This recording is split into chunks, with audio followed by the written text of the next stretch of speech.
ఏలూరు జిల్లాలో వంగవీటి మోహన్ రంగ 77వ జయంతి సందర్భంగా నగరంలోని పలు ప్రాంతాల్లో నేతలు ఆయనకు నివాళులర్పించారు. నగరంలోని జిల్లా పరిషత్ వద్ద ఉన్న వంగవీటి విగ్రహానికి పూలమాలలేసి నివాళులర్పించారు. వంగవీటి మోహన్ రంగ ప్రజా సమస్యల పట్ల చురుగ్గా వ్యవహరించేవారని, ఏ సమస్య వచ్చినా వారితో పాటు వెళ్లి సమస్యను పరిష్కరించేవారని గుర్తు చేసుకున్నారు. ఉద్యమ నేతగా రాష్ట్ర వ్యాప్తంగా పేరు పొందారని తెలిపారు. అటువంటి ఉద్యమ నాయకుడికి నివాళులర్పించడం మనందరి బాధ్యత అని గుర్తు చేశారు. పేద ప్రజల కోసం అతి చిన్న వయసు నుంచి కూడా వాళ్ళ సమస్యల పట్ల అవగాహనతో ఏ సమస్య ఉన్నా వాళ్ళతో పాటు వెళ్ళి ఆ సమస్యను పరిష్కరించడం, అదేవిధంగా వాళ్ళ గుండెల్లో స్థానం సంపాదించుకుని మరి రాజకీయాల్లోకి వచ్చి అదే స్ఫూర్తితో ప్రజాసేవకి అందించడం, ప్రజల గుండెల్లో నేటికి కూడా ఆయన స్థానం పదిలంగా ఉంది.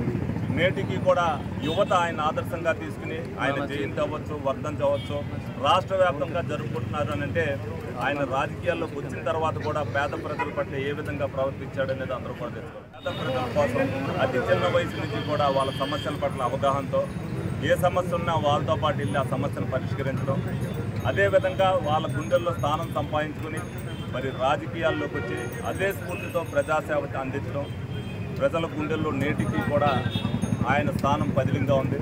నేటికి కూడా యువత ఆయన ఆదర్శంగా తీసుకుని ఆయన జయంతి అవ్వచ్చు, వర్ధంతి అవ్వచ్చు రాష్ట్ర వ్యాప్తంగా జరుపుకుంటున్నారు అని అంటే ఆయన రాజకీయాల్లోకి వచ్చిన తర్వాత కూడా పేద ప్రజల పట్ల ఏ విధంగా ప్రవర్తించాడనేది అందరూ కూడా తెలుసుకోవాలి.